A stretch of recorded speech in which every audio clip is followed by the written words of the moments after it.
been a wild ride, dude. Yeah, I know. How many episodes did we have?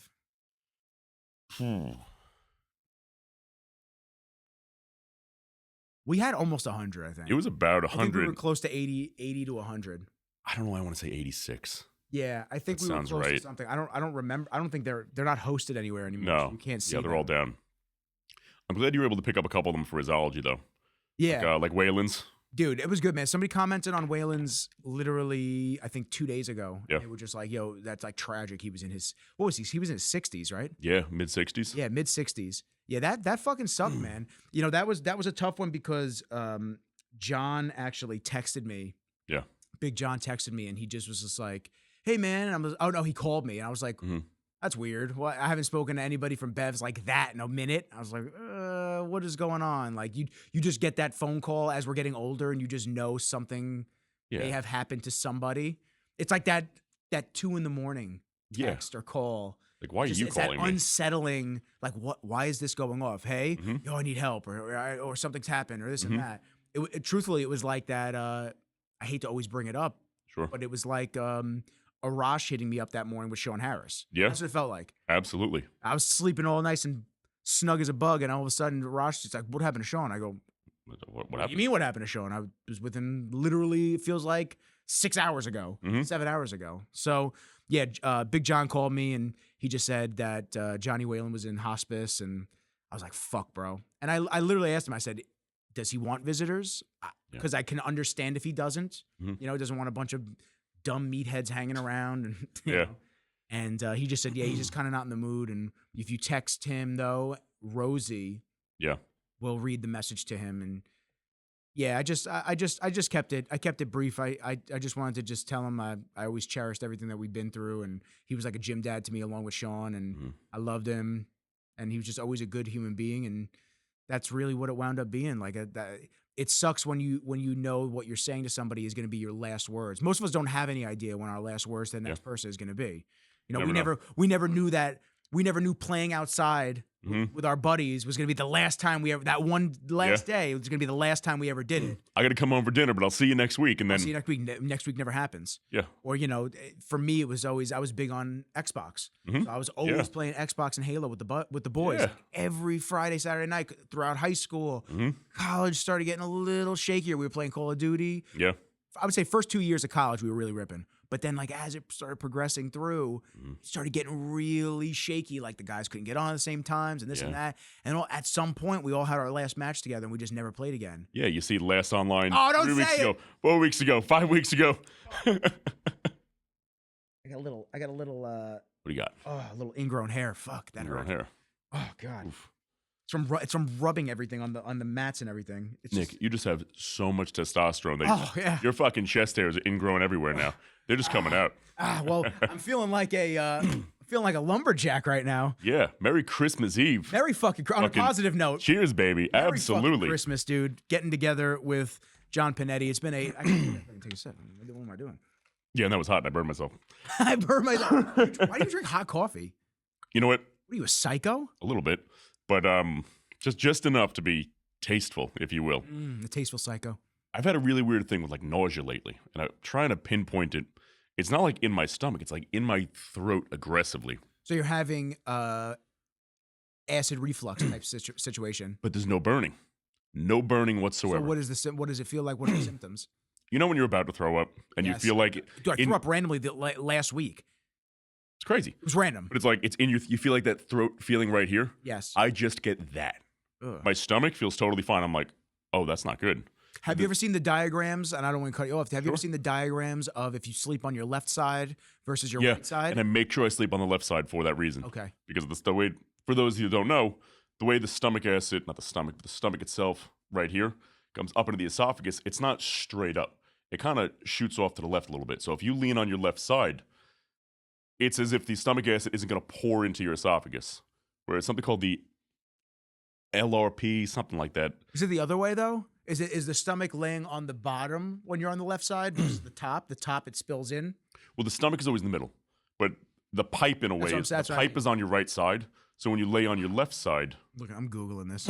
Yeah, so when you lay on your left side, the stomach acid isn't pooling into it. All of a sudden, we start giving people advice, and everyone starts throwing up the next morning. Like we saw with Joe Rogan, with everybody getting mad at him with the COVID vaccine advice. And he's like, but really, if you're taking vaccine advice from me, is it my fault? Yeah, right? Yeah, so left side, that's why. So left side, god damn. What just happened? My arm is bleeding. Oh my God. What the fuck? It's a little ingrown hair. Kenji, where are you? No, he'll actually eat him. Eat him. He gets weird with blood. Oh, yeah? Yeah. He starts licking his chops. He's like, he gets like that super hyper Remembers sensory. who he is. He starts like chomping his teeth. I go, bro, please, you're freaking me out. It's Relax. a cut. Relax. Yeah. You don't have to kill me. I'm not dying. You really need that forearm, Nick. Yeah, that's what he's like. He's like, yo, that looks pretty meaty. Yeah, so if you lay on your left side, the pipe goes up and over, versus if you lay on your right side, it's sitting high and the pipe starts angling down. Yeah, so it sits on the right side. So when you're laying down on your right side, what's happening is the stomach acid is laying on the side. Yeah, no, I know. I'm just trying to think for myself. A tissue? Good. This is just in case. This is always in case Kenji has a seizure / throws up in my office.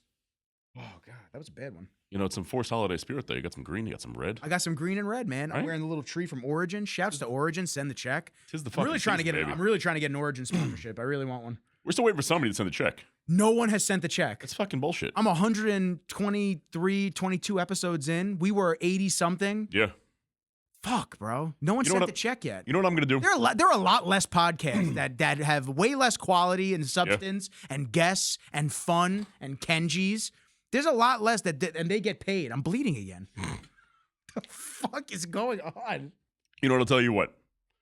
I'm in a position now where my company actually sent the check. So this episode is sponsored by Gold Patrons. Nick, we'll discuss a price later. Probably $1.50. I'll send you a check. $1.50. $1.50. Don't get greedy. And a cold brew. And a cold brew. All right, fine. The cold brew is good. But they wouldn't let me write that in the check. I wrote cold brew and the bank got mad at me. What the fuck are you robbing us? What is that cut? I'm so intrigued by what this is. It's not your time of the month, is it? That's awesome. It might be. It might be. I mean, did you know that? A hole's a hole. It's not a little one. It's so tight. Did you know that that women usually don't have a problem with iron loading because they naturally bloodlet every month with their period? No, that makes sense. Yeah. Whereas women may have hemochromatosis, but they may not know it until later on in life when they go through menopause and they stop bleeding. Wow. Yep. Crazy. I know you were dealing with that for a minute. I don't have it. Yeah, I don't have it. They call it. They used to call it bronze diabetes because men would turn bronze color skin wise because the iron would slowly decay and affect their liver and heart. So it was almost like they were getting cirrhosis of the liver. Yeah, it was like jaundice. Without drinking. They didn't. Oh, wow. Yeah, that's why. So people would die of cirrhosis, but family members would be like, he never drank. Oh yeah, well, right. You know, sometimes maybe he just drank in isolation. Secret. Yeah, isolation. Who knows? But it's actually because the iron deposits in the liver, brain, and heart. Okay. So I thought I had that because my levels were pretty high. Sure. And I got a bunch of blood work from my buddy Lamar, who's one of my jiu-jitsu guys, and he's a doctor at one of the hospitals. And he did me a solid, and whereas most doctors won't run the panels that you want, he ran everything that I wanted. So I even got genetic tests. I got Lyme panel just to see if I've ever been bit by a tick because you hang out with the dogs. Yeah, of course. Super important just to check that to make sure. Marina was dealing with Lyme disease recently, so that was quite the... Dude, that's a nightmare. Yeah, dude, that was quite the fucking episode that she was dealing with. So no Lyme for me, but he also did the genetic test for hemochromatosis, and that actually took weeks to come back because of, I guess they had to send it out for like very specific type of testing. So there's probably a vial just for that. Yeah. I think they took 16, 17 vials from me. Holy shit. Yeah, bro. Yeah. So they took a lot from me. But I'll tell you what, man, I started donating blood and doing blood tests so often. I hate you remember me. I hate needles. I almost just got used to it. I was like, whatever. Just fucking take the blood. Well, you know what? You look at the average bodybuilder, let's say. Nobody likes needles. if you like needles, is a problem. But it's one of those things you get used to. You're like, oh, well, all right. Yeah. You know what I mean? Yeah. Well, I thought that my test was going to be low. Right. I was really under the assumption that my testosterone was going to be low because this is around the same time I was feeling run down. My libido was kind of just shot. I think it was just because I was tired of dealing with some of these chicks, but my libido was shot. I was training at OG every single morning. I was doing jujitsu at night every single day, and my body was just like not recovering. And my joints still crack, but like really, I mean, I would get off the couch, you'd hear snap, snap, snap, snap, snap. Yeah. Like it was way too much to be for a healthy guy. Yeah. It was classic overtraining. Yes, classic overtraining, but I was kind of just like ignoring it. Oh, you can't overtrain. How many people say that? You can't overtrain. Okay. Yeah, and they always look like shit. Yeah. You can't overtrain. So anyway, he did all the panels. Testosterone came back 780. That's great. Never taken anything. That's beautiful. Yeah, absolutely. Testosterone came back 780. And then my iron actually was down from 400 down, or from 250 down to like 120. My ferritin level, which is the storing of iron. So that just showed me that the blood donations were working and I wasn't storing iron anymore. Yeah. So I'm going to get blood work done again with him in January 7th. So like 2 weeks, week and a half. I would love to see the comparison of, because that blood work was in the last, like, what, 2 years or so, give or take? Yeah. I'd love to see the comparison of that blood work to what you had, let's say, 7-8 years ago, where Nick was eating some processed food. You weren't eating as much red meat. You know what I mean? My triglycerides. The whole lifestyle change you made. The problem is, like, I made a whole lifestyle change. I'm really fucking bleeding. Yeah, I might bleed out on this podcast. You may have to drag me out. Really bleeding? Jesus. What was that? I think I ripped a limb off. There's a blow dart from the window. I knew I should have bought that tourniquet kit online for Black Friday. So what's interesting, though, is like I was super regimented when I was doing the OG and I started jujitsu. But I got tired. I'm not going to lie. I got tired and I didn't want to start over. And I'm not in a position where I'm nowhere near starting over. But I've gained 10 pounds. I'm like 201, 202 right now. And just as like a little life update, because I want to get some life updates with you as well. Yeah, man. Just like a little life update. I just saw a message roll through. Freedom Strength Co. is a sandbag company. They make the sandbags that Tom uses. Psycho, Tom DeJulie. Okay, yeah. So they make all those really big sandbags. When it comes to Tom, real quick, I didn't know they made kettlebells that heavy. Bro. I thought they stopped at maybe 100 pounds. Not sure why. It's one thing to see him do it on Instagram. Yeah. But like when you're actually there and imagine. watch it, you're just going, and he trains like that. You want to talk about overtraining, but he doesn't stop. Yeah. And so like he shows no signs of slowing down. He's been training like this since I've known him, since like 2021. Yeah. He just doesn't fucking stop. It's unreal. Heavy squats, heavy deadlifts, heavy kettlebells, all functional moves. So I don't know if it's truly, he's just different, because I'm sure there's a lot of that in there in the sauce. Sure. But at the same time, maybe overtraining just does not affect his body that way.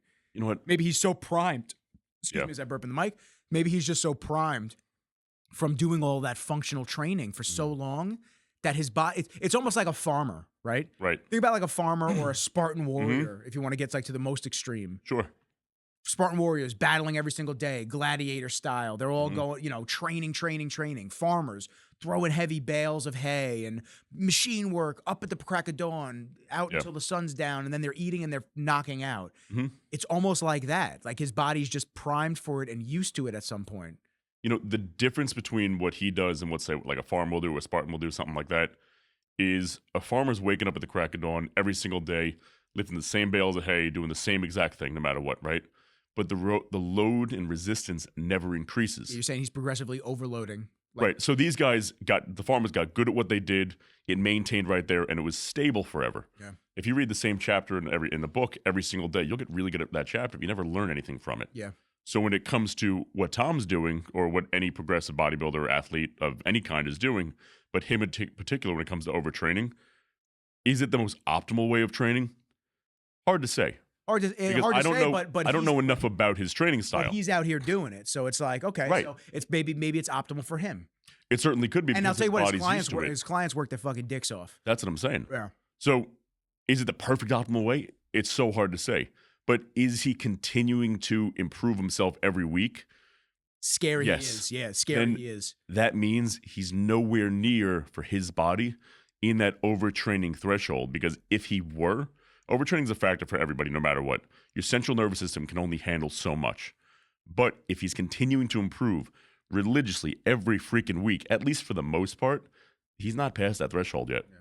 So his body neurologically is so trained and so in tune with aggressive load like that, if you will, where it can thrive under that pressure.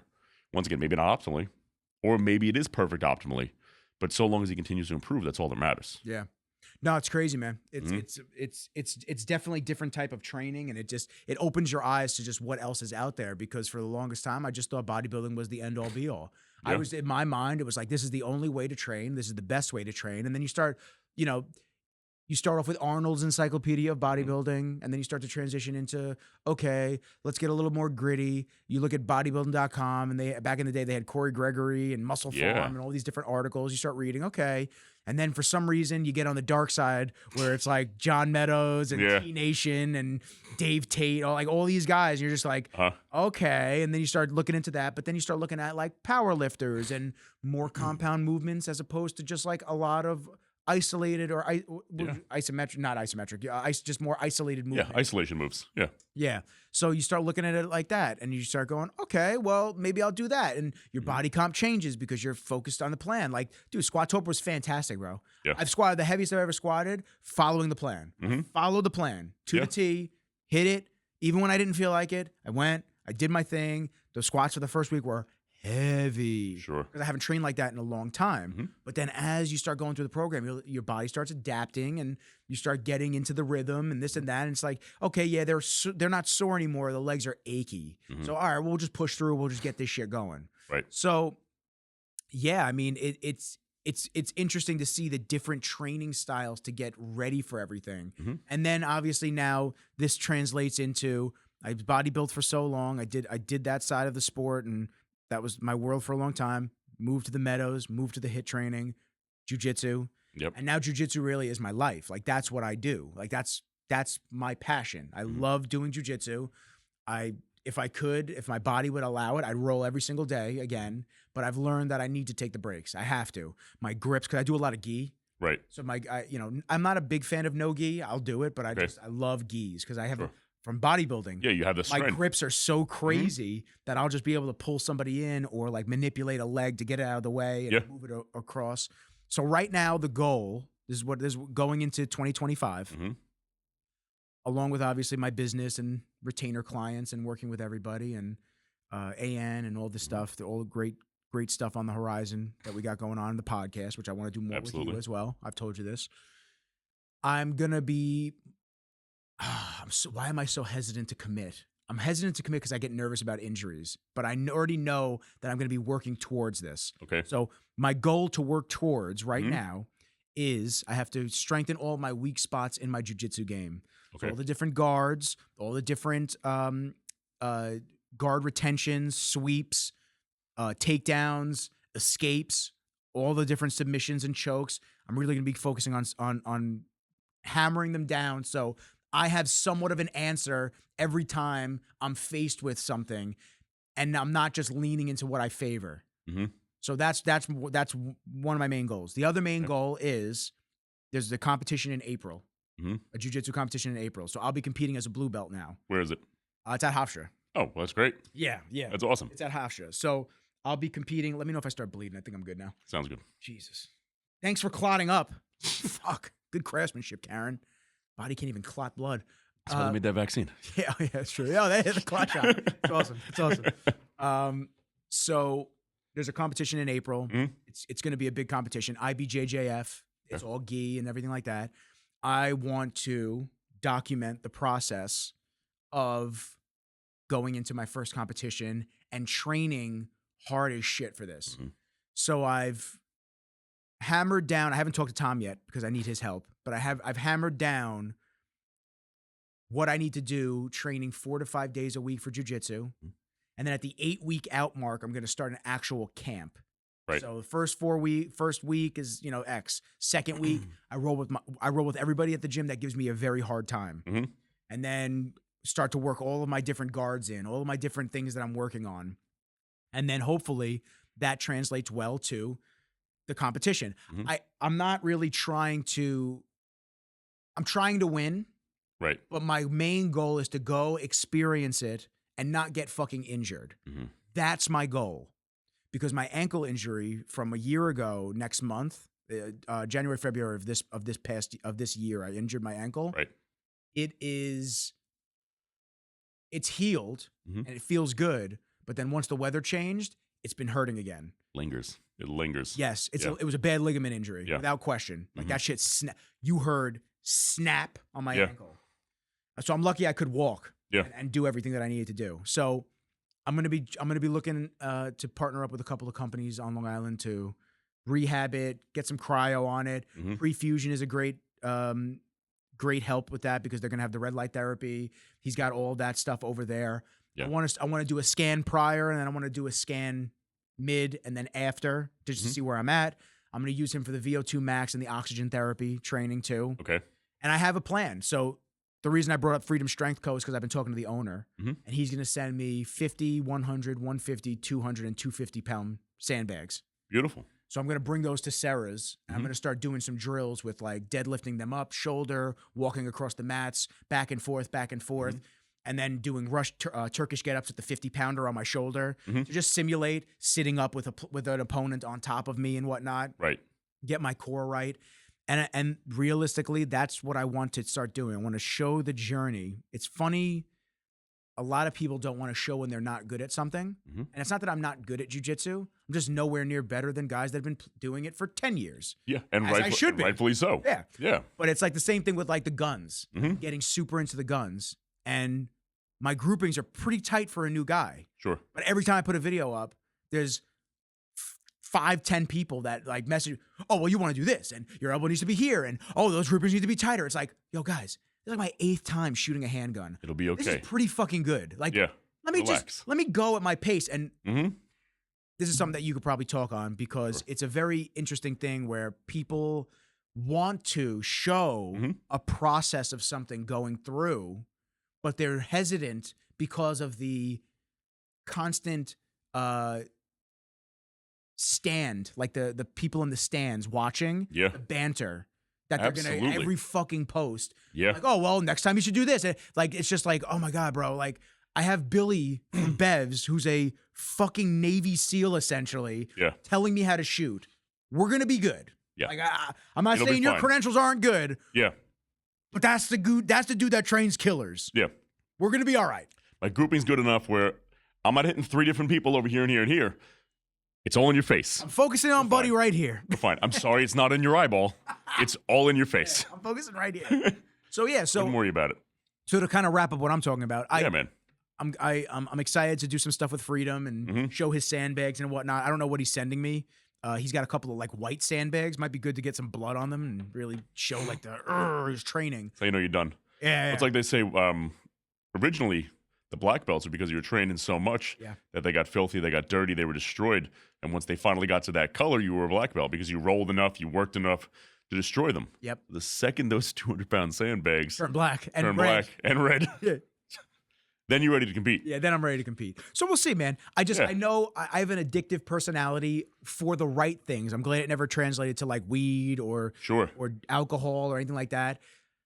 I did drink a couple. I broke my sobriety in September, October. Okay. I'm not going to say it was a mistake, but I'll tell you what, man. I drink and I don't feel good the next day. No. I don't. I can have 2 beers. I had 2 beers the other night. Yeah. 2 beers playing Xbox. Woke up the next morning, groggy, hazy, irritated, like couldn't sleep all night. It affect even today, like last night I got dog shit sleep. Yeah. I don't know if it's still from that, because sometimes it takes a couple days to kind of just get back into the homeostasis rhythm and whatnot. But like, yeah. You know, people don't realize athletes have a really hard time consuming alcohol, period. Yeah. Because what ends up happening is, what a hangover really is your body, obviously dehydrated, but it's trying to heal itself, saying, you filled us up full of poison. Let's focus everything we have to get it out. But now your body's not just getting rid of poison all day. It's cellular repairing the organs for everybody in the world. Now you look at an athlete, cellular repairing the organs, stamina repair. You tore the heart up more. You tore your lungs up more. You tore your skeletal muscle up more. And on top of that, trying to fix itself from alcohol, your body's like, dude, I'm shot. Lay down, give me some extra food, and let me relax. You know? Yeah. It affects it affects everybody differently. I think back to when I would drink overnight, just going out, whatnot, and I just try to think about like what was it like to recover from that? Because I mean, there were mornings where I was in a different dimension recovering, but now 10 years later, at 33 years old, that fucking dog just burped. Gee. Now 33 years old, 10 years later. I was sober for over a year and a half recently. It 2 beers, 1 beer hits you. And this dude, Don, who I'm very friendly with at jiu-jitsu, he's a really good dude. Amazing shape for his age, bro. It's fucking crazy. He's in a house, shredded, and he mountain bikes, and he's into fitness, and he rolls with all of us. I'm probably 10 years younger than him, and he rolls with the dudes that are in their 20s. Yeah. He's not beating everybody, but I'll tell you what, man, a dude his own age, he's fucking them up, no shot. Like there's no doubt about it. Don's a monster. So he messaged me when I said about the creatine, trying to help with sleep deprivation and whatnot, and the alcohol. He messaged me. He's like, dude, I have 1 beer and I'm fucked up. Then I know I'm not training the next day. Like 1 beer, 1 drink. It doesn't even matter. Hangs you up. And then I look at, this isn't calling out family members, but I look at some of my family members and I'm just like, they can drink a whole bottle of wine by themselves. And you just look at them and you just go, how? Here's how. It's the same exact thing as training. When your body is used to synthesizing that alcohol, it gets it out of you. It's kind of plain and simple. So you have people who will get drunk on 1 or 2 beers, maybe 1 whiskey, and they're like, I shouldn't drive home. You have people who can drink a bottle and like, yeah, let's go do this, and they'll do calculus. You're like, how the fuck are you functioning, dude? The biggest one for me is I look at my father, because he's beyond drunk, drug addict, blah blah blah. Not heroin or anything, painkillers. let's clear that up. I'll clear that up. He's not shooting up. Yeah, he's not shooting up. But that dude's fermented in fucking alcohol. I've been saying for my entire life, how is he still alive? I have no idea. Nurse is like, this is insane. He's like 2 toes topped off. He's had liver failure twice. Oh, damn. Jaundice all the time. So he's got the bronze diabetes. Yeah. If you're going to call it bronze diabetes, because it's not from the iron. Yeah, no, I know. It's just from liver failure. Skin tone. Yeah. Dude, there was one day I came home, he looked like Homer Simpson. I'm like, what the fuck is going on? And the eyes get yellow, right? The eyes yellow, the skin. That's so creepy. I'm talking the skin. The skin is yellow. Yeah. But somebody like him, he keeps coming out of the hospital and he's like, yeah, we're not sure if he's going to make it. And then he's like, hi, I'm here, I'm back. I'm fine. Never takes antibiotics right, never does any of that stuff right. But, what's fucked up is his body is so good and so well trained at synthesizing that alcohol and getting the prescription medication out, this, that, and the next thing, that it's still alive. It is really, really hard to kill the human body, especially when you increase intensity gradually, whether it's with training, with alcohol, with cigarettes. He didn't just get to the point of what he's doing. Exactly. The chemicals going into his body overnight. If you give that to a monk out of nowhere, the monk's going to die. Oh, yeah, monk is dead, bro. Yeah. But if you give it to somebody who's, has slowly increased it over time, of course they're still going to get fucked up. But they're going to be okay. The body's going to utilize it, and they'd feel what they think is normal the next day. So one of the biggest things, and I've always said this to my clients back in the day, is you don't know that you don't feel good until you know what feeling good feels like. Yep. So you take somebody who's 300 pounds out of shape, right? And they go, I feel good today. Have them lose 150 pounds. Be a $150, be a normal, healthy weight for a human, right? Whatever person I have in my mind, I guess. Now, if I was a $150, I'd look like, I don't know. You look like me when I stepped on stage. I was a $150. Yeah, there you go. I'd look like Nick. Fucking insane. I'd be handsome and shredded. Oh, God. But dying. I was dying. That's what I was doing. I was fucking. I was one missed meal away from the grave. That's what it was. Paper thin skin there. Every time you moved, you bled again. Did I? No. I'm saying every time you moved, you brush it up against the table, you're bleeding. Stay over here. Leave John alone. What's up, big head? Come here. Sit over here. No. Stay over here. Kenji's getting used to John again. Yeah, I haven't seen him. Voice. He's upset I didn't bring him a coffee. Definitely upset. Yeah. And Archer, man. Yeah. As you were saying. Yeah, that big fucking head. That is huge. It's so funny. So huge. But from there, you don't know how good you feel until you understand what feeling bad. I'm sorry, you don't know how bad you felt until you know what feeling good feels like. So when you lose all that weight and you'll wake up fucking hungover, feeling like garbage, how you did the next day, then you realize, I feel like shit today, but I still feel better than I used to on like a quote unquote good day. Yeah. your skew is completely off. Yeah. Even when I was heavier before I started all the hit in jiu-jitsu, man. Yeah. I just, I'm drinking sake and I'm thinking like everything's cool. And I didn't realize the COVID weight I put on until you start dropping. You're like, oh, wow. And your face, stay over here. Hey, stay over here. And your face starts thinning out. And like you start looking and you go, oh, fuck. Like I was really fat. And I thought I wasn't. I didn't think I was. And you start to feel better, and you could run farther, and you could just feel more athletic performance just really going through the roof in comparison to what you were outputting prior. And you're just kind of you're just realizing, and that was the big thing when I dropped all the weight, because I dropped from 230 to 186 was my low point. Yeah. So you start looking and you just go, hey, stay over here, bro. Go over here. Stop being a fathead. Come here. Lay down. Stop it. You're being a crazy little fathead. I felt good. I felt good at 186. My problem was I was doing too much activity and I wasn't feeding my body properly. Yeah. I wasn't recovering. I wasn't nutritionally like hitting it. I was eating clean.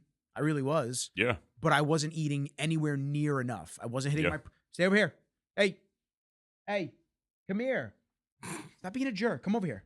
Thank you. Got a wild animal here, folks. Fuck, bro. And then he wants his ass scratched. Bro, I don't want to scratch your ass. Lay down. So he's like, yeah, but you're going to do it. Yeah. This is look, see his head straight up in the air. Yeah. It's a needy fucking girl right here. That's what this is. That's why I don't have time for anybody else, because this is a needy dog. So anyway, I dropped all the weight, and I felt good, but I needed to get better programmed on the nutritional side. But then there's only so many things, like business owner and working out all the time, dog, and it's like you're trying to really balance these scales of life, and it's tough. It's tough. It's tough to handle it all, especially when you don't have that outside assistance of like a spouse or just anything else. It's all on you, which is okay, because that's how I've lived my life. And absolutely. I'm used to it, but he's grabbing my Funkos out of the box right now. He's grabbing my Funko Pops. Yo, leave the little man alone. So anyway, this go around. So I'm 200. He's gonna come over. Just ignore him. Yeah, he's fine. Oh, he's going past you. Oh no, he's not. Here he goes. He's fucking dick. What's up, Kenji? Hello, baby. Kenji, come on. Leave him alone. Fucking Kenji. What are you doing, handsome? Come here. Leave John alone. So anyway, sorry everybody listening. My bad. Yes. What are you doing? Yes. Remember me? Yeah. Good boy. There you go. Still a little hesitant. Yeah, I know. So yeah, just don't. That's why I'm not going over. Yeah, don't do too much. Yep. So anyway, I'm trying to get this point across, Kenji. I'm really trying, and you're distracting the fuck out of me by staring at John. He's looking at you like a snack. So I am a snack. You are a snack, a different kind of snack. That's a big beef jerky. So anyway, this go around, I don't know what I want to compete at. Right. So I could compete at 200 pounds. Okay. But I'm going to go against guys that are probably dropping from 215, 220. 100%. So you want to be as light as you can. That's going to be a challenge. Or the next weight class is like 180. What are you right now? $180s? Right now? Yeah. 200 right now. So I have to drop 20 pounds. Oh. Yeah. So I may have to do the heavier class. I mean, not heavier for me. I'd have to compete at this size. I'm going to drop. I'm probably going to be 190-ish, 195. But you have to weigh in with your gi on. And the gis are about 4 pounds. Like 3 to 4 pounds. You'll be better off in the 200s for sure. Yeah. Because the other thing, too, is you're going to be going up against guys that are taller. Yes. So if you understand how to grapple them correctly, because you're 200, but you're fucking solid. Bro, they have such long limbs. That's what I'm saying. Such a pain in the ass with my little short arms. It's so funny how different sports are. Because, for example, I'm going to go into a heavyweight division of bodybuilding next year. And I haven't said... What were you prior? Light heavyweight. Okay. The weight cap was like 176, I think, to 198. I was always in the 96, 94 area, right over there. My last show was 2019, right before COVID. I haven't done a show in a long time. I've been bulking up slowly but surely. The past year has been going better than it did the other three for a million reasons. You've been documenting it, which is fun. Yeah, absolutely. We'll go into that in a minute. Yeah. But I'm going to be heavyweight now. So at the amateur level, me going as a heavyweight bodybuilder, where the weight cap is 199 to 225, That's a big jump. It's a big jump. So I wanted to take the extra year because I needed to fill it out a little bit more. So what do you weigh right now? Right now I'm 245. 245. Okay.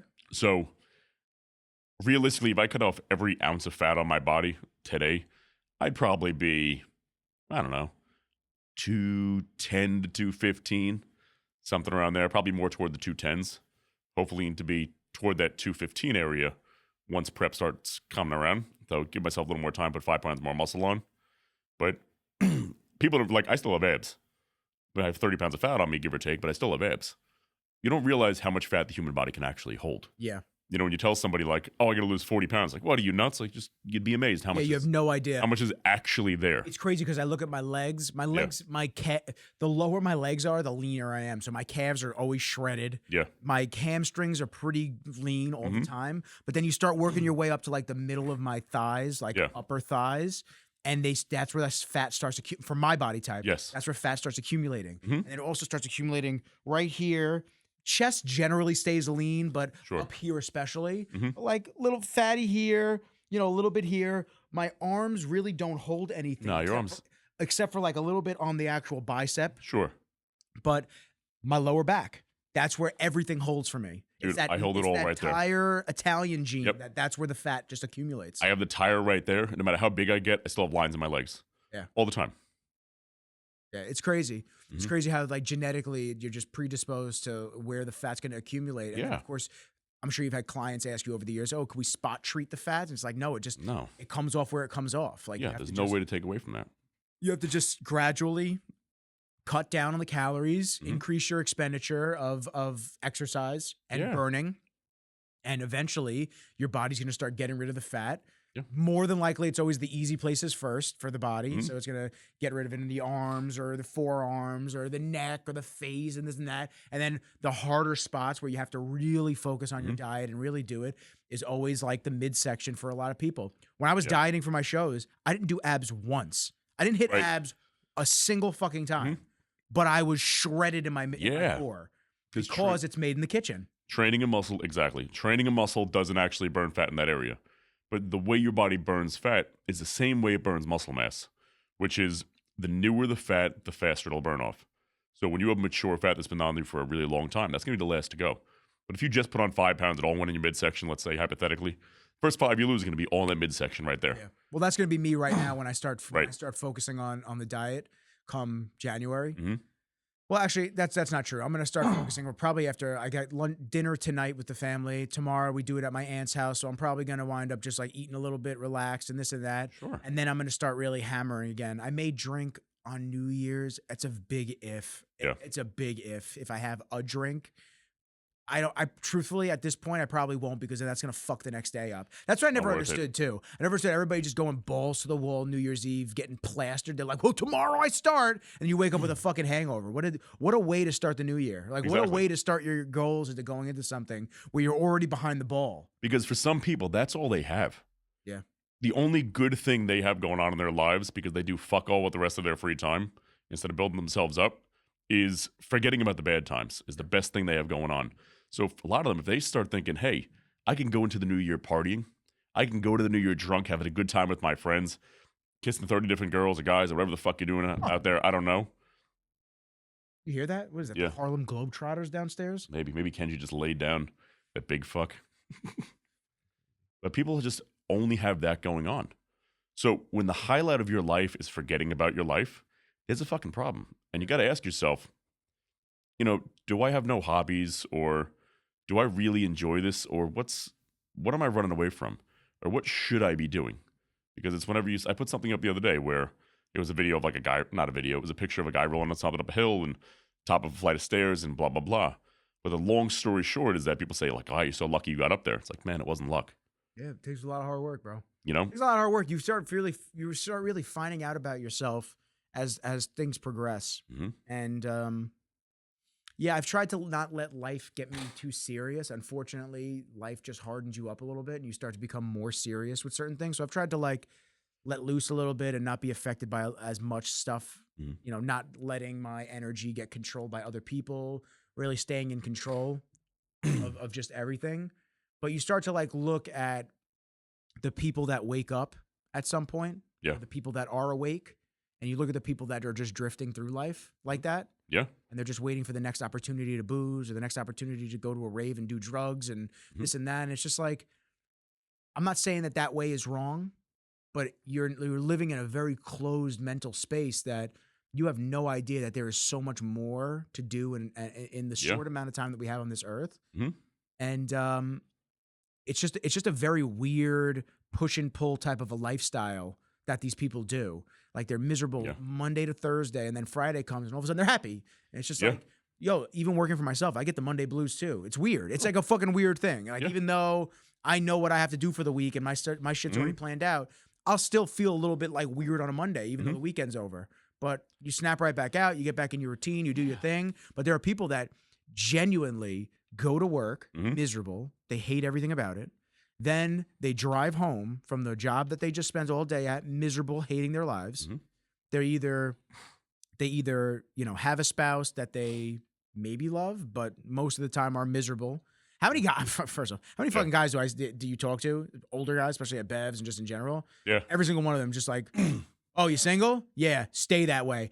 I think we watched the same video yesterday on Instagram. Where there was a guy with an old man filter on, and he's like, whenever you see an old guy in the sauna, and he's sitting, he goes, yeah, don't get married. Yeah, bro, every fucking guy I talked to, every single one. There was another guy, it was a lawyer that I was walking past, literally, totally derailed. Yeah, of Classic course. Voice and Rizzle style. Yep, that's how it goes. There was a lawyer I was walking past in town. Yeah. And I was just scrolling on Instagram, and I was like watching jujitsu videos, and he I don't know the guy. He just walks past me, and he's taking the garbage out for his firm, and he just goes, he's like, what are you, batting away all the girls that are hitting you up right now and this and that? I said, actually, no, I'm just watching a bunch of grown men roll around on the ground together. I said, because most of these girls aren't even worth my time anymore. And he just goes, yeah, bro. And I said, are you married? He goes, yeah, 25 years. And I went, and he just goes, it's been 25 years. I should have been a divorce attorney. Like, fuck, bro, this is hysterical.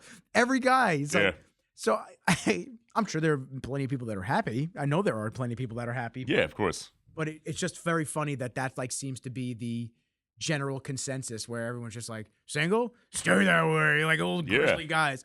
But anyway. But real quick, I'll tell you why that is. Yeah. You need to be happy with yourself, as cliche it is, before you can be happy with somebody else.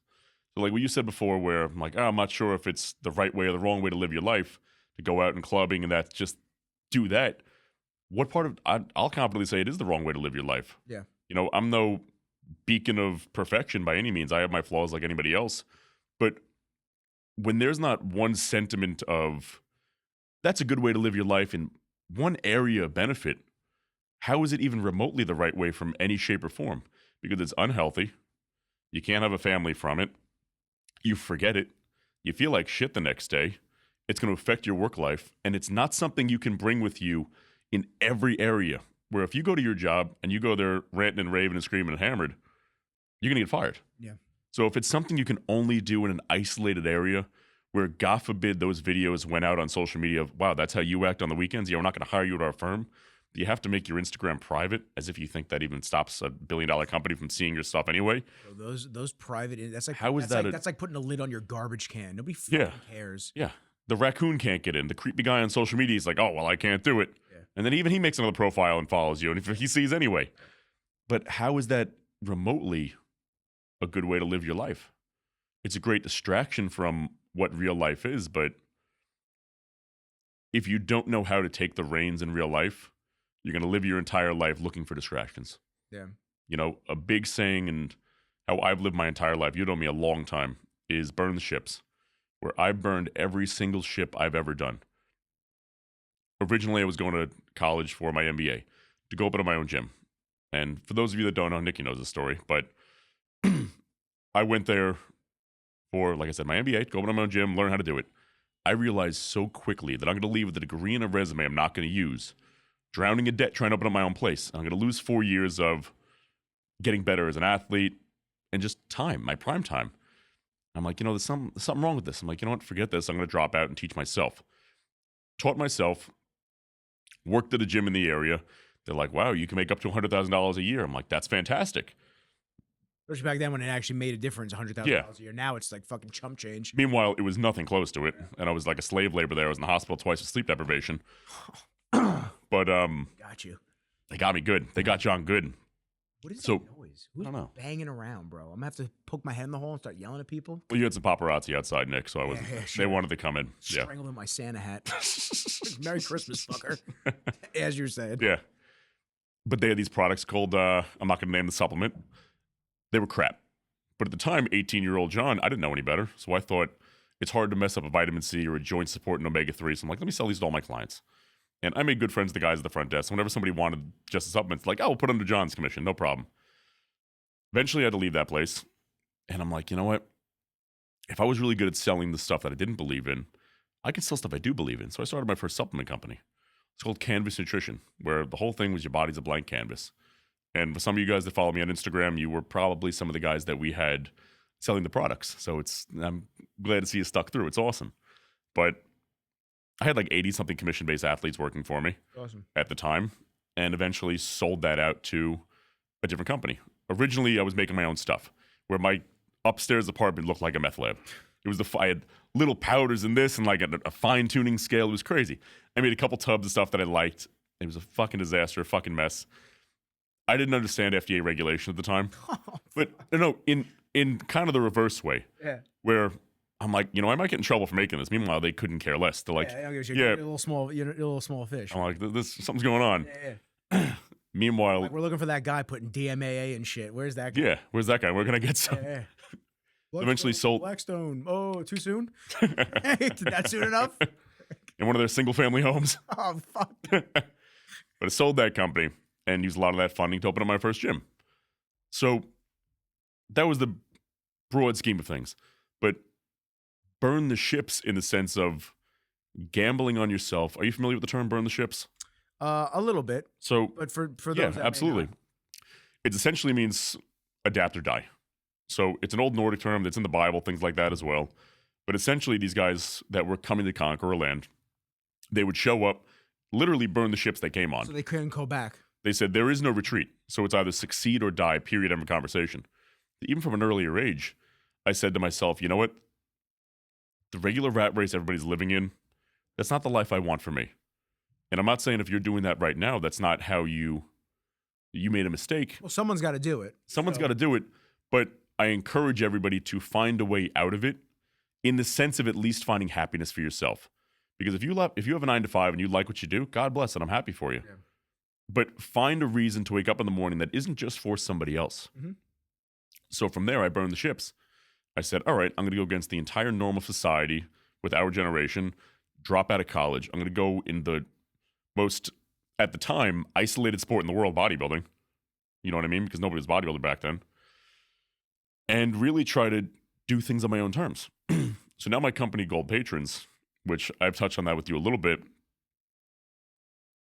The real short of the long, I'm not going to get into too much business talk here, is there's something called deed and title theft, where essentially it's identity theft on steroids. And back in 2020, when COVID was running rampant and all the stores closed, I was looking, I'm like, this is a problem. Like something's going on here. It's a little weird. Did a little research. There was not one company that had a solution to it. So I'm like, you know what? Fuck it. John's going to be the company. I'm going to build the company up. And for 3 years now, it was running not in the red, but very slowly building up because people never heard of it. And then a couple months ago, probably about 8 months ago, 9 months ago at this time, we spiked up dramatically because 2.6 billion Americans got the Social Security numbers hacked. Yeah. My shit's still frozen. I yeah. all my credit reports. Exactly. Yeah. So at that point, every client we didn't close, and I mean every single client I didn't close in the past 3 years, hey, are you guys still doing the thing? It's like, yeah, man, you closed 3 mortgages a month. We didn't go out of business because you didn't sign on. Welcome aboard. You know? From there, we're signing a couple thousand hot properties per month right now. We have one arrest of a scammer in Florida, and we have another one pending in California. For an arrest. Yeah. Nice. Most of these scammers, so we're catching 2 scammers per week. Awesome. Most of the time it's overseas. So it's overseas. Shocker. Can't do anything with it. Shocker. I'm going to give you the number of the guy that keeps calling me for my fucking warranty. Exactly. So when they're doing these scams in the United States, you're getting caught. It's just a matter of time. You're going to slip up or be like, hey, you didn't have $250,000 in your bank account yesterday. What's going on, Steve? Yeah. So in the States, you get caught. But overseas, it's a big problem because people end up losing everything. But the point of burn the ships is don't be afraid, and I'll leave it on this. Don't be afraid if you think something's crazy. Everybody thinks you're nuts. to go for it. I built an industry that didn't exist. And when I told somebody about it, they're like, you're out of your mind, which, you know, is the classic cliche version. You're out of your mind, blah, blah, blah, this, that, and the next thing. But so was Steve Jobs. he was. He's a fucking lunatic. And look at us. Right? I hate that, by the way, side note. I hate that the logo is the apple with the chunk bitten out of it, like the Bible. I hate that. That drives me nuts. Very, yeah, not a fan of that. With everything coming out now, concerning. Very concerning. Because they say, too. You've become more religious lately. I have. I got a story for you. I've noticed. I got a fucking story for you. I was going to tell you that. I was going to be like, John used to be very, like, neutral and atheist type, and you seem to have had like some type of a that's enlightenment. A story. That's a story. Yeah, because I've noticed, because you send me things that are a little bit more like, oh God, and this and that, and I was just like, interesting. Yeah, we'll get into that in a moment. I picked up what you were putting down. You always do, baby. You always do. They even say, like, when you have two hands on something, you're praying to the device. Oh. So they wanted it to be a two-handed device like this, so that you're quite literally praying into your bitten apple of Eden. Brother, it is so creepy when you start diving down some of those rabbit holes about and because I think the creepiest part about it is when you sit there and you really look at it, it makes sense. And you go, fuck. If it didn't make sense, I'd be like, nah. Yeah, me too. But you start looking at it, you just go, making some points. Oh, shit's connecting. They're making some valid points. Shit's connecting. Yeah, dude. Mm-hmm. Yeah. Got the Pope opening up these portals in a couple of... Oh, my God. In a couple... Actually, I think it's this week. I think it's today. I think it was Christmas Eve. Yeah, I think he's opening shit up. Brother. Yeah, that's what downstairs. Yeah, that's what the noise is. Well, I got to go fight the demons then. I didn't bring... You wanted to come on the voice and Rizzles? I didn't bring my block with me. Fuck. That's right. You got Kenji? Yeah, I got Kenji. Evidently, he's doing something. His head's against the table. He's such a fucking doof. Dude, the way Archer sleeps is the same way. He'll like lean in the most awkward position. Yeah, such a doof, bro. His like head except where I want him twisted. But ironically, that's how I sleep too. And then I wake up with a stiff neck, and I'm getting tension headaches all day. And I'm like, why am I getting tension headaches? I don't know, bro. You slept like this all night, and you get your neck cranked every day in jujitsu. Maybe he learned it from you. That's why he's so mad. He's like, why's my fucking neck hurt all day? Probably why. This is bullshit. There was actually a video of him in my bedroom when he was little, sleeping in his bed, and I'm in my bed, and we're both sleeping the exact same way, like little arms out like this, just like leaning over. It's very funny. Dude, real quick with the beds for dogs. The amount of dog beds I bought for Archer that he has never, and I mean, he slept in a dog bed, I mean, like less than 5 times in his life. He just likes sleeping on the couch. Really? He snuggles up in like the corner of a couch, and he'll move around all night. I'll find him on like the bathroom floor. Yeah, I'll find him on the wood floor in the living room. He's like a sundial. He's like all around. He's like burp, burp, burp. But anywhere but his bed. Yeah, never is. He destroyed 2 little beds as a puppy. He's a bed guy. Yeah, Kenji's his bed guy. Yeah. So like, if I fell asleep on the couch last night, and then I woke up and I was wide awake. Sure. I fell asleep on the couch, and it was like 12:31 a.m. and I see him. He got off the couch.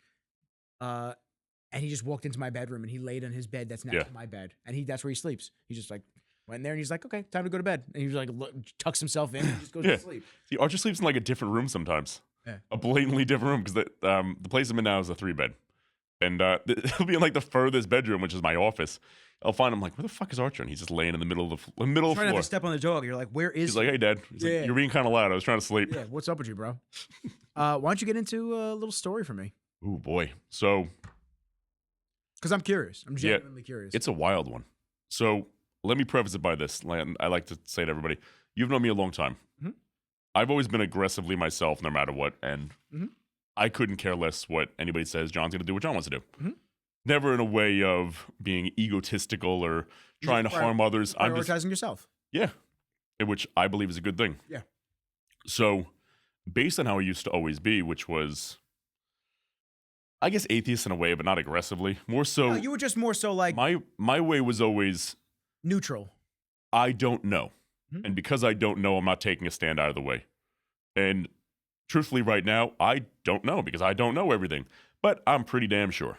You know, it's like those shirts with the raccoon where it's like, I'm a. What is it? It says shirts with the raccoon. We got a different feed. We have a very different timeline. It's a raccoon with like 2 little finger guns up. Oh. And he's like undiagnosed, but I'm pretty sure. Oh, yeah. Yeah. Yeah. Yeah, I'm definitely acoustic. So my girl's very religious. And it shows, is she the catalyst for you? the catalyst getting into it in a way of opening up into it, if you will. Okay. So there was one night where I've been going through shit for the past 3 years as a result of everything. Not bad things, but I knew it was going to happen because I planned on putting every dollar I had into my company. I knew things were stressful financially for that reason. So I knew I was eating shit for 3 years, which is now, thank God, ending. I can take a salary next year, which is nice. I can breathe. But there was one night I'm like, maybe I should pray before bed. And prayed, whatever, went to bed. I'm like, hey, am I doing this right? What was your impulse to do it? No idea. Just happened. And Just felt like doing it. I'm like, yeah. I'm like, well, I'm not going to be like, no, I'm not doing this. Did she ask you to do it, or you? No. Just one night I was like, I guess I should probably, not even, I guess I should probably. I was like, yeah, I think I should pray right now. And that was something that never came in my mind before. And I wasn't going to be alone in my bed like, no, I'm not doing that. That's ridiculous. I'm like, fuck it. Let me give it a shot. That night, I was up in the middle of the night, out of nowhere. Woke up, heard a lot of creaking around the house. I had like violent chills, but like the floor wasn't cold. Nothing was cold. I was like shivering. There was a little bit of like a wind in the air too. And I just heard things, and I saw like my door was opening and closing a little bit. Just a lot of weird little things, like something was fucking going on. To where what I think happened was, as crazy as it sounds, like I had like demons living inside me. To where I essentially exercised to myself. I've always had bad things happening around me, but never really thought much of it. And at the same time, we all have temptations of drink or do this or this. But I was so stubbornly myself that I never gave them any thought. So I really think I had, I don't know why I wanted to say two. I said two demons living inside me forever that, to be frank, just kind of gave up trying to sway me one way or another. So I feel like they were just kind of living in there like a penthouse, hanging out. And then when I did that, it just threw things for a loop and they got out. You think by asking for help and asking for either the weight lifted off of you or whatnot, you're in the mindset that almost just like cleared out that inner blockage. Yeah, but what's crazy was I never pray asking for help. I always pray just acknowledging gratitude. Okay. Like, hey, thanks for this, blah, blah, blah, blah, blah. Everything's good. Never really asking for anything. I know it's not really the right way to do it. Yeah. But no, it's not. You can ask for guidance. You can Sure. ask for, signs of things. One of the things that my mom has me, and when I do it, it actually works. It's weird. Yeah. When I do it, it works. And I'm guilty of not doing it all the time. Uh-huh. But when I wake up and I say, I forget what the actual like manifestation type prayer line is, but it's something like, hey, universe, because, you could pray to God, you could pray to the universe. I think it's all in the same. Yeah, why not? I think it goes hand in hand in a lot of ways. But you could say, hey, universe, please send a great surprise today, large or small. Please send me a surprise today, large or small. Yeah. And then just say thank you. Mm-hmm. Every time I've done that, I usually get pretty good news, whether it's large Yeah. or small. I usually get pretty good news.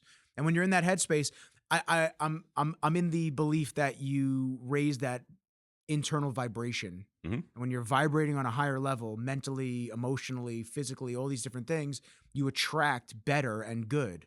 Absolutely. Like maybe there was blockages at work that the company wasn't launching the way that you wanted it Sure. to, but all of a sudden you're practicing more gratitude on a regular basis, and things start to the dominoes start to fall in the right place for you. Mm-hmm. Yeah, 1,000,001 reasons, but it's not like everything got better afterwards, I guess you could say. But it was other things falling in line that had nothing to do with me, like because I prayed 2.6 billion Americans didn't lose Social Security numbers. That'd be weird. I'd be kind of fucked. Damn, I hope Might have made the wrong phone call. I hope everyone loses their Social Security numbers so my company can take off. Oh, sure, no problem, John.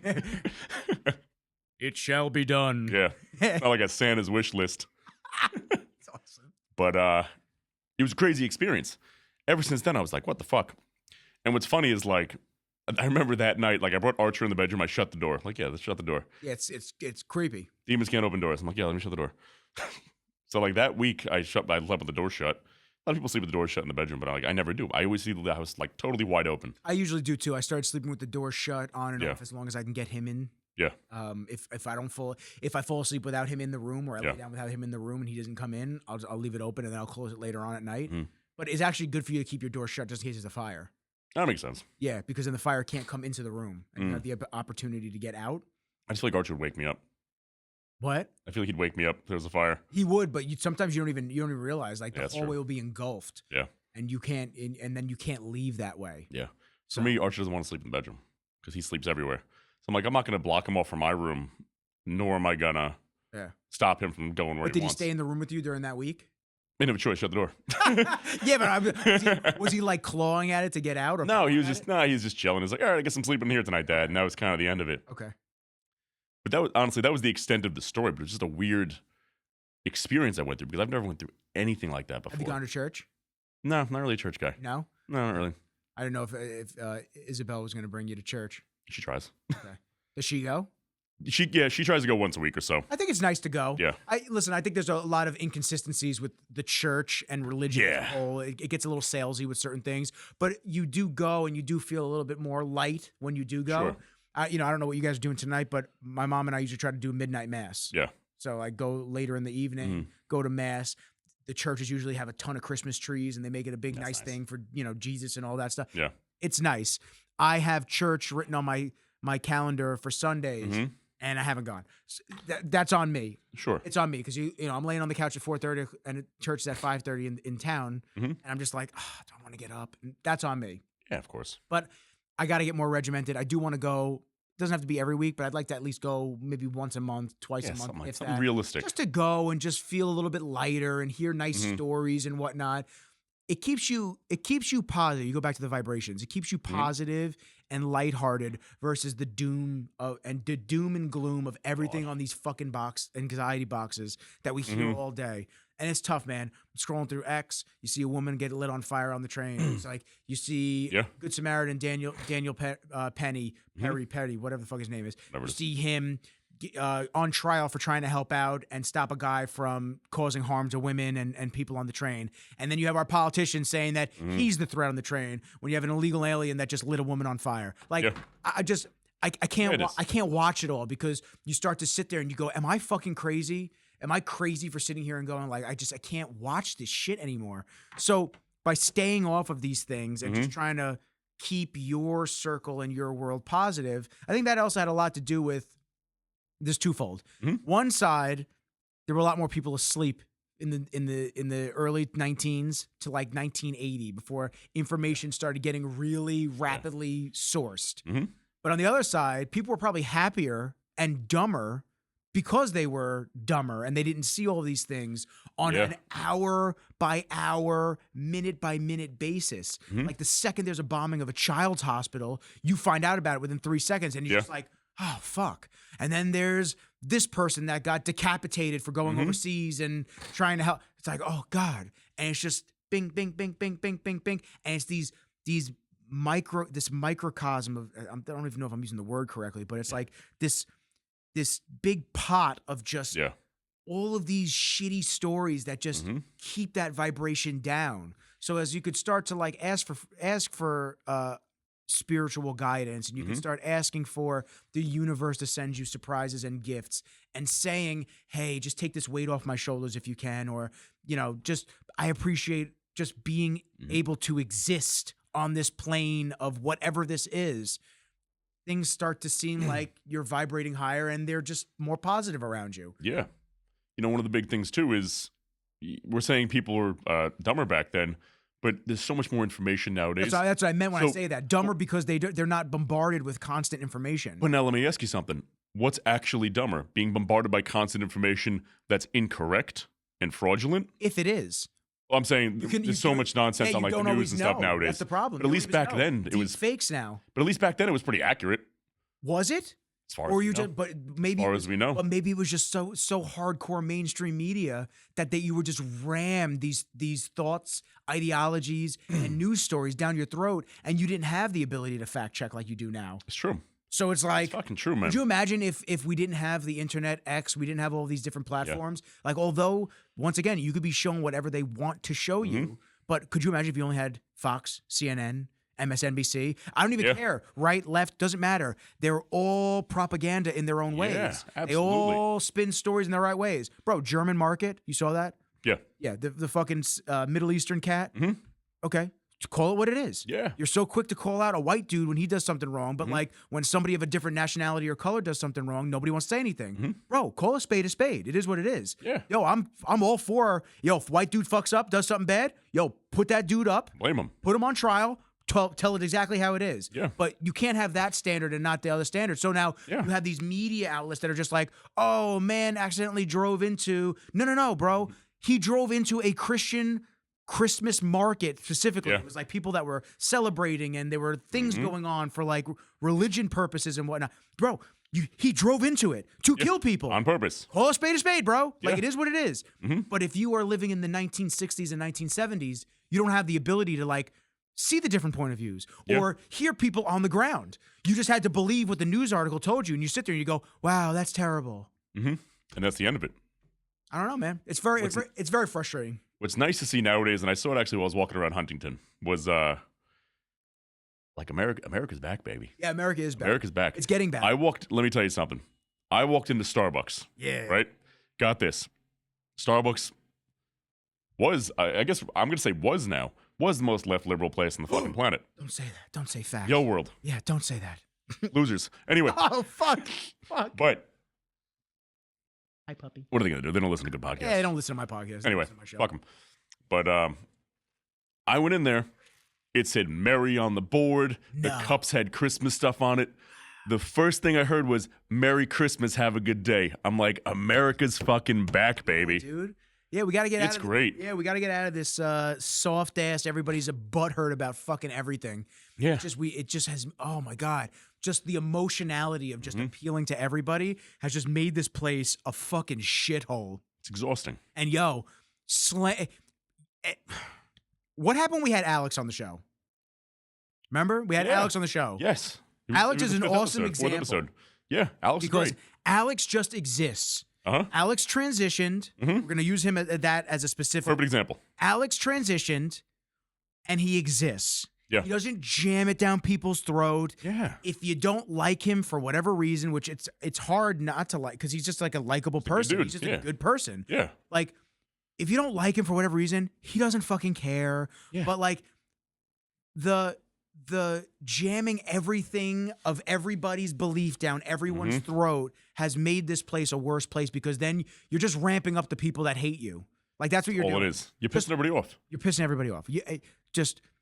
If somebody hates you for being gay, if somebody hates you for being white, if somebody hates you for being straight, it doesn't even fucking matter. Like whatever you identify as, if they hate you for that reason, I hate to break it to you, they're probably going to hate you no matter what. They're the shitheads. Exactly. They're the shitheads. And by making it like this one person that hates you for being like that, and then ostracizing everybody that is similar in color, gender, ethnicity, whatever it is, just because you associate all of them with that one person that hates you for that, and making it that you're treating those other people the same way that you have to treat this person, like it's a fucking, I want you to love me.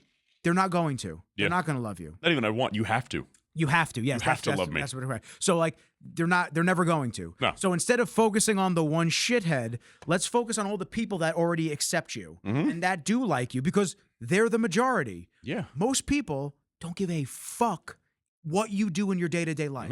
They don't care. No. They don't care who you're fucking. They don't care what you identify as. They just want to. Everyone's so consumed with living their own lives. Yeah. Everyone's just Rightfully consumed with so. living their own lives. So we have to get back to a place of like, yo, that post 9/11 was like the America to be in. No one hated anybody outwardly because everyone was Americans. Yeah. We are Americans. I don't care what color the you same are. team. If you live here and you're here legally and you did the vetting process like my grandparents did through Ellis Island, and they did the right immigration process like so many millions of Americans now have. Yo, we're fucking Americans, bro. Yeah. We got each other's backs. I don't care what color you are. I don't care what you look like. I don't care if you're male, you're female, you're in the middle. Doesn't matter to me. Yeah. We got each other's back, because if shit hits the fan, we're all in the same boat together. That's my rant. It's a beautiful rant. My Christmas rant. Yeah, man. Listen. If you're a good person, I like you. If you're a Plain and shithead, it doesn't matter the other aspects of who you are. I just don't want to be around you. I don't like you. So we're good. Don't even worry about it. Just like stay over there. And there are plenty of really shitty people on all spectrums of color and shades Of course. and ethnicities. It doesn't matter. That's an unfortunate characteristic that people are just going to have. So instead of focusing on that person, focus on just the people that do love you and the people that are accepting of who you are as a human being. Because those people don't deserve, the people that don't like you don't deserve the time of day. Ignore them. Best Let them man. die off. Who Fuck fucking 'em. cares, bro? Fuck 'em. Like, you see, like, people get bent out of shape because of, like, old racist people or old, like, this or that. It's just like, bro, they're going to die in, like, 2 years anyway. Yeah. Fucking ignore them. What, they're 90 years old and racist? Dude, they got one foot in the grave. They're out soon. And honestly, when you look at racism at that age, right? It's not like they have wild stories. I hate these people because of X, Y, and Z. It's just they grew up in. I'm not saying it's right or wrong. It's not right. They just grew up in a non-PC world where, of course, terminology has changed and you shouldn't say certain things, blah, blah, blah. But realistically, they don't hate anybody for the most part. They just want to be left alone and eat their pudding. Let them pudding. Let them fucking rot, bro. Let them rot in that hospital. What's up, Kinch? Kenji, come over here. Yeah, don't shake your tail at me and then start staring at my man trying to intimidate him. I'm just hanging out. Want coffee? Fucking, he's such a dick. Anyway, what else we got going on? It's 10:53. What time do you have to go for lunch or dinner? Or whatever? We're fine. I gotta be somewhere by 4. You guys will be somewhere by 4? We're all good, man. 100%. What else you got coming up? What else do I have coming up? That's a good question. Trying to get jacked. Gonna be on here more. Yes. Absolutely. Studio looks great, by the way. Thank you, bro. It's a shame it took this long to get on here. Yeah, but hopefully we can keep this regular and no reason get not. things There's going. no reason not to. Yeah. I don't know what time open mats is till. I'm trying to get over and roll today. Uh-oh. Let me check real quick. Yeah, man. Do your thing. Fucking hit this outro. I got Steve Weinberger hit me up. Oh yeah? Yeah. That'll be a good time. Yeah, he wants we got some potential like projects that he wants to do. I love it. Oh, let me see. Ready? Let's check it out. See, when's open mats? It might be over by the time I get out of here and get home and get my pajamas. Just roll with Kenji. Oh, 11 to 1. Beautiful. Oh, you're not even Beautiful. Not even ready for you yet. 10:54. Beautiful. All right, John, give them an outro. Talk to the All people. Right. So, people, we're out here. There's nothing fancy to promote, anything like that. I hope you guys have a great Christmas. Saw me almost bleed out on camera today. We almost lost Nick. Do you see this? This is disgusting. By the way, when Lamar tested me, he tested me for all diseases as well. Yeah. I'll tell you what, man, I'm safe when it comes to that. Good. But bro, I was sweating. I was like, I've never gotten an STD test before. Bro, came back clean as a whistle. Hey now. Hit the kid up. Merry Christmas. Merry Christmas. Yeah. STD free. Yes. And you know what? On that note, I would like to thank everybody for tuning in this episode of The Voice. Oh, wait a second. That's the old outro. Thank you for everybody tuning in this episode of Rizzology. Hey now. With your host, Nicky Rizzles and John Pignetti. I appreciate everybody for fucking with us, but for now, peace and Merry Christmas. And Merry fucking Christmas.